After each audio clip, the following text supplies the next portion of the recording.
पवित्र कुरान की जिन ऐतिहासिक घटनाओं का उल्लेख मैंने पूर्वार्ध में किया था और जो सामान्य हिंदू और मुसलमान को भी स्मरण रहनी चाहिए, उनका सार संक्षेप निम्नवत है। मोहम्मद पैगंबर को ईश्वर ने जो संदेश भेजे, जैसा उन्हें लगता था वे सारे के सारे तत्काल लिखे नहीं जाने से उनमें से कुछ खो गए। पैगंबर की मृत्यु के बाद अबू बकर द्वारा किया गया उनका संकलन अपूर्ण है। अच्छा, जो नए आए हैं, इसमें मीटिंग में उनसे पूछ लो एक बार, डॉक्यूमेंट वगैरह उनको कुछ चाहिए या इसमें से पढ़ लेंगे।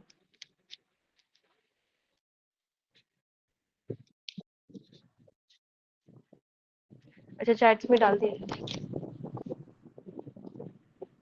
पैगंबर की मृत्यु के बाद अबू बकर द्वारा किया गया उनका संकलन अपूर्ण है। उस अपूर्ण कुरान में अनेक ईश्वरीय आज्ञाएं परस्पर विरोधी हैं। एक आदेश को कहने के बाद ईश्वर ने उसे रद्द किया और दूसरा आदेश जारी किया। ऐसे कोई 150 प्रकरण हैं। डेढ़ 200 प्रकरण हैं। इससे उस अपूर्ण कुरान में जो आदेश हैं उन्हें भी रद्द करने के आदेश उन खोए हुए और छूटे हुए भाग में होने की बहुत संभावना है। इसलिए जो उपलब्ध है वह कुरान भी कुछ एक पंथों के मुसलमान आचार्यों के विचार से विश्वास करने योग्य नहीं है। इसी कारण अबू बकर के कुरान से अलग 7-8 कुरान ग्रंथ और प्रचलित हैं। इन 7-8 कुरानों में से अमुक एक कुरान सच्चा है। यह ईश्वर ने से प्रत्यक्ष साक्ष्य से कहीं कहीं नहीं कहा। हाँ, उस्मान खलीफा ने अपनी दंड शक्ति से या लाठी के जोर से पुरुष बुद्धि को उचित लगी, इसलिए अबू बकर के कुरान पर सच्ची होने की मोहर लगाई और शेष के को जला या जब्त कर नष्ट कर दिया। सुन्नी पंथियों ने उसको स्वीकार किया, पर इतना होने के बाद भी जिन्हें सुन्नी पंथ के सिद्धांत मान्य नहीं थे, उन शिया पंथियों की बड़ी-बड़ी मुसलमानी जमातों ने निर्णय को मान्यता नहीं दी। सुन्नी पंथियों का वर्तमान कुरान घटा बढ़ाकर बना अविश्वसनीय ग्रंथ है, ऐसा शिया पंथ के आचार्य खुल्लम खुल्ला कहते हैं। पर सच्चा कुरान ग्रंथ है, ऐसा जो शिया कहते हैं, उसको सुन्नी पंथ के मुसलमान झूठा ग्रंथ कहते हैं। सारांश यह है कि पूर्ण ईश्वर प्रदत्त या ईश्वरोक्त लगने वाले कुरान ग्रंथ का कोई अस्तित्व ही नहीं है। सुन्नी पंथ का जो ग्रंथ आज कुरान के रूप में सुन्नियों में आदरणीय है, उसमें भी अनेक पाठ भेद हैं। यह बात अनेक मुसलमानी धर्मशास्त्री निर्विवाद रूप से मानते हैं। सारांश यह है कि यद्यपि धर्म ग्रंथ का एक ही नाम कुरान है, फिर भी उस नाम का ईश्वर दत्त ग्रंथ कौन सा है, यह मानव बुद्धि से ही निश्चित करना पड़ता है। इसलिए भिन्न भिन्न प्रतियों को भिन्न भिन्न आचार्य सच्चा मानते हैं। इस तरह अनेक कुरान हो गई।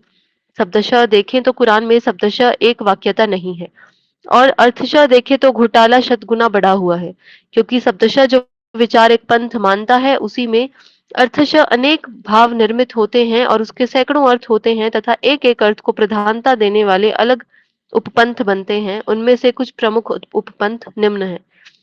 हानिफाई सुन्नी, इस उपपंथ का नाम उसके आचार्य हनीफा के नाम पर पड़ा है।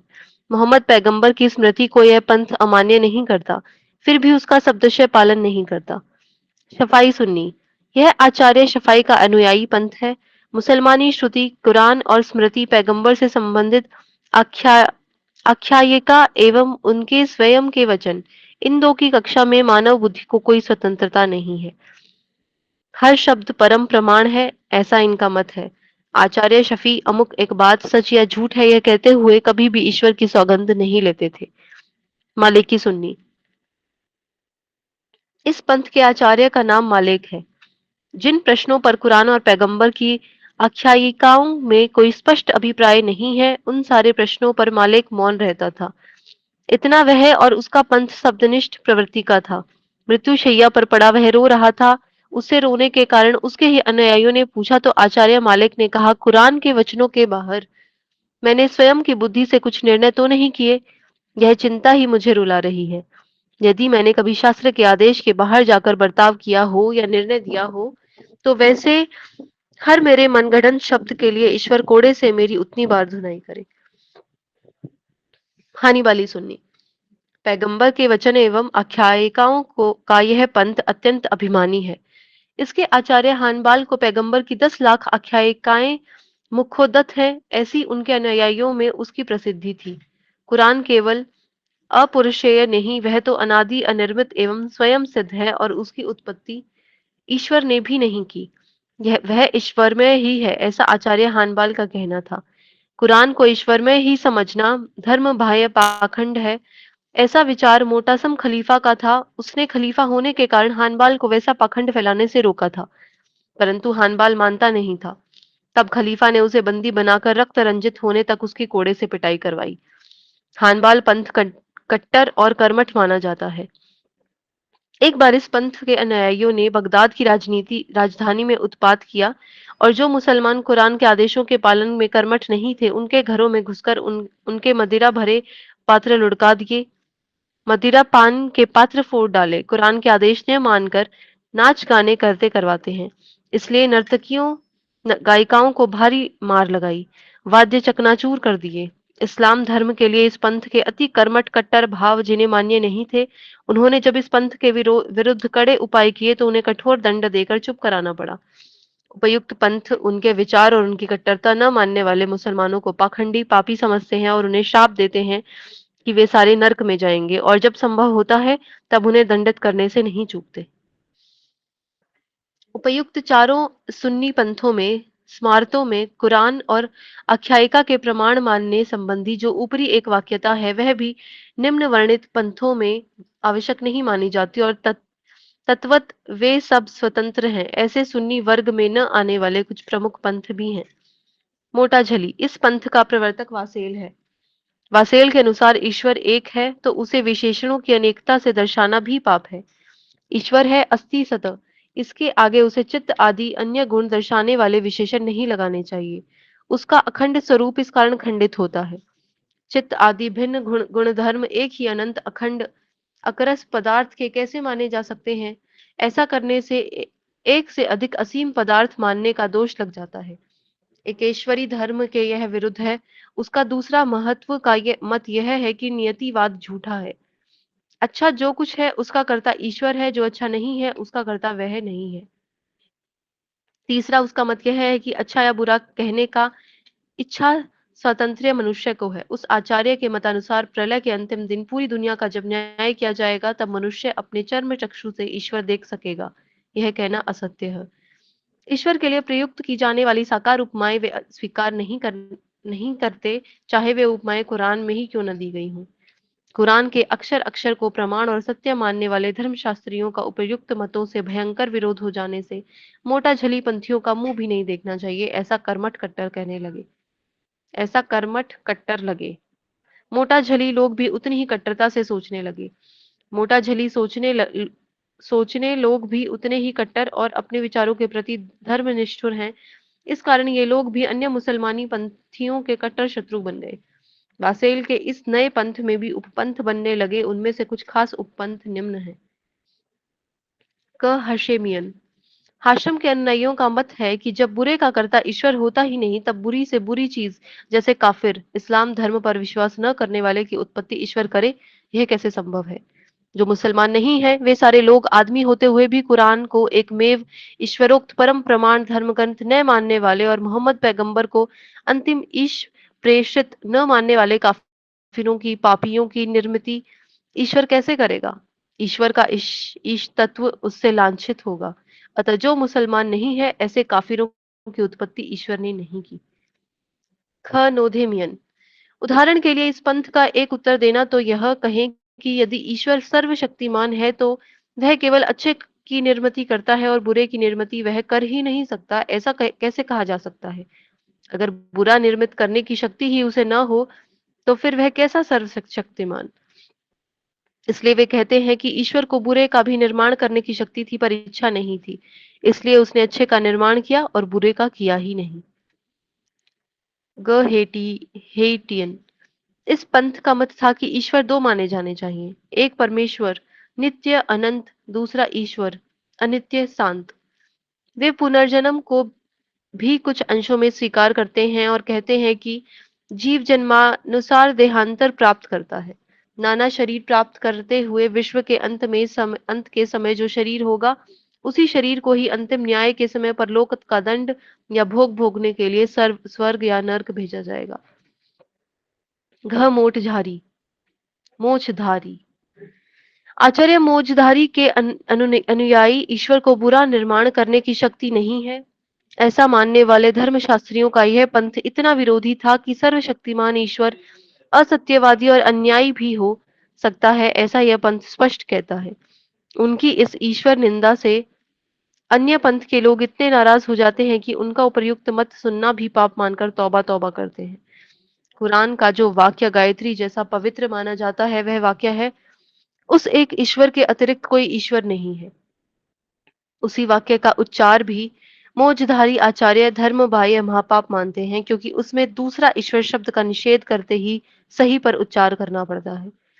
एकेश्वर पंथ के लोगों को वह उच्चार भी असह्य हो जाता है। मोजदार कहता था, हमारे पंथ द्वारा किया गया कुरान का अर्थ ही सही होने से जो मुसलमान नहीं है, उनके सहित अन्य पंथों के वे मुसलमान जो कुरान का अर्थ अलग लगाते हैं, वे सबके सब पतित पतित नीच मुसलमान पतित नीच एवं धर्म शत्रु मानने जाकर नरक में ही भेजे जाएंगे।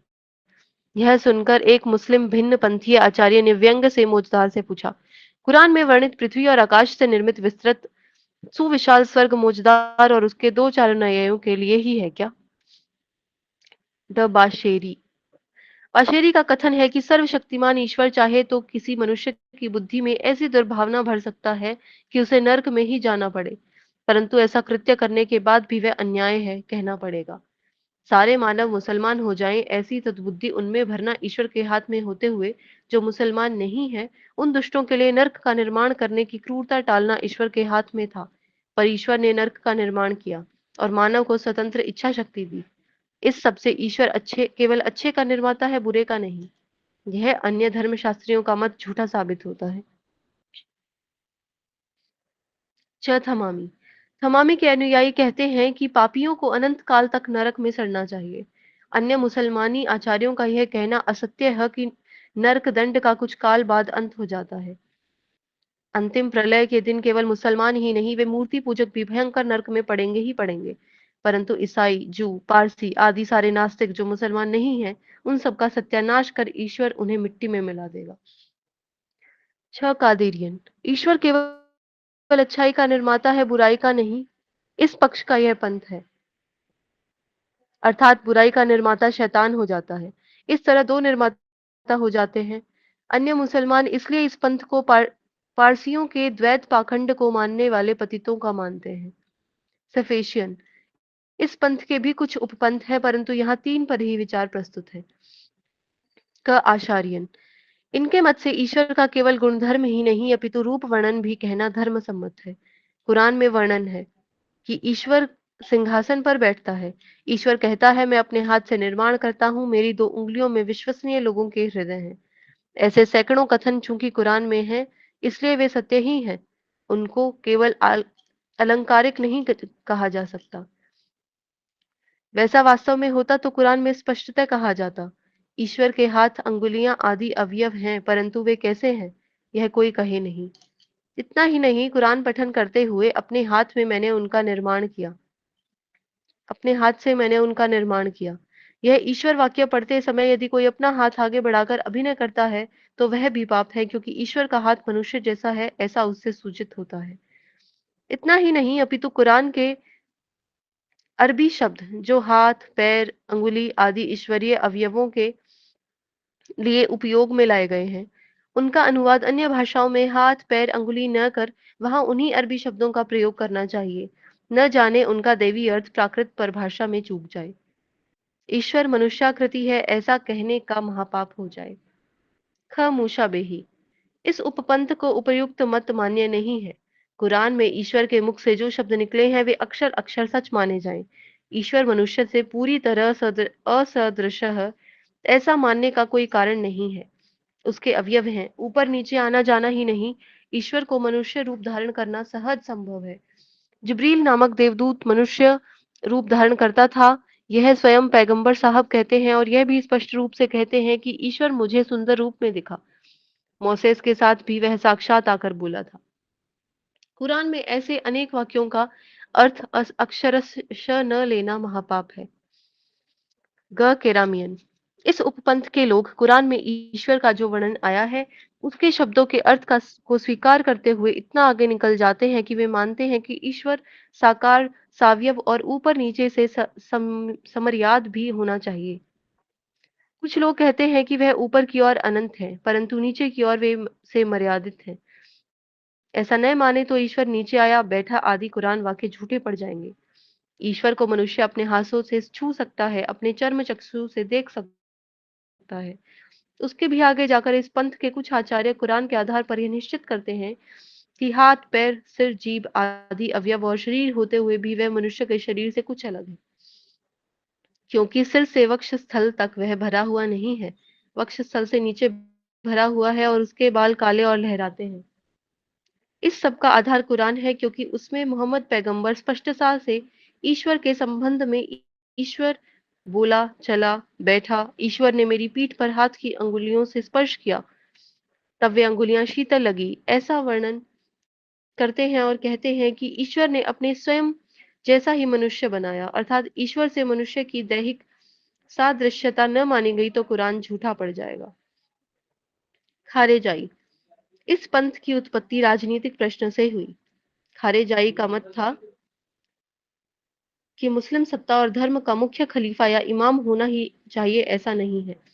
यदि इमाम नियुक्त करना ही हो तो वह न्याय निष्ठुर एवं उत्कृष्ट हो। मोहम्मद पैगंबर के कुरैश वंश का ही व्यक्ति खलीफा या इमाम हो सकता है, ऐसा जो शिया मुसलमान कहते थे वह उसे स्वीकार नहीं था। खलीफा चुनने का अधिकार मुसलमानों को न होना भी उसे मान्य नहीं था। खलीफा अली से द्वेष करते हैं, प्रार्थना के समय उसे शाप देते हैं। ऐसे धार्मिक मतों के कारण अली ने उनका कत्ल किया। इमाम यदि दुराचारी हो तो उसे पदच्युत करना या मार डालना धर्म है, ऐसा भी यह पंथ कहता है। शिया। यह पंथ खारिजाई पंथ के एकदम उल्टे विचार वाला है।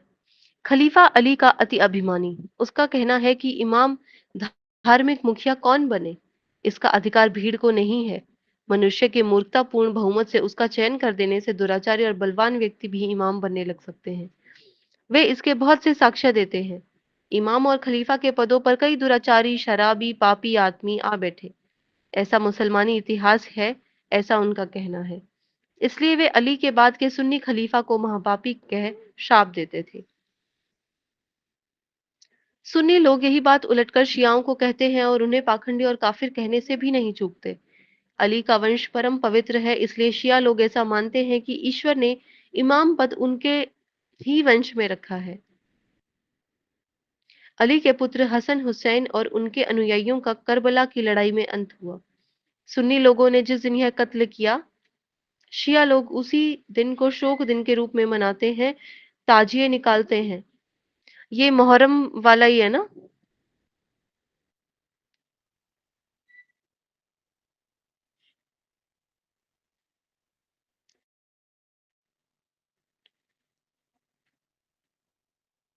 अली के वंश का अंतिम पुत्र अमर है, वह लड़ाई में मारा ही नहीं गया। बोल रहा है कोई कुछ? आर्यन बोल रहे हो आप? मैं बोला था हाँ भाई, मुहर्रम का वही है बेसिस। हम्म। और वह लौटकर आएगा, ऐसी श्रद्धा शिया मुसलमान आज भी रखते हैं। शियाओं के कुछ उपपंथ ऐसा कहते हैं कि अली और उनके वंशज इमाम के रूप में ईश्वर ने ही जन्म लिया, वे ईश्वर स्वरूप थे। ईश्वर मनुष्य रूप में अवतार ले सकता है, यह उनकी श्रद्धा है। सबाई लोग तो अली को वास्तविक ईश्वर ही मानते हैं। ईश्वर का अवतरण अल हो लुल होता है और मनुष्य की देह में ईश्वर रहता है। शिया पंथ का एक उपपंथ ईशाकी तो कहता है कि अली स्वर्ग और पृथ्वी के भी पहले अस्तित्व में था, वह तो मोहम्मद पैगंबर जैसा ही पैगंबर था।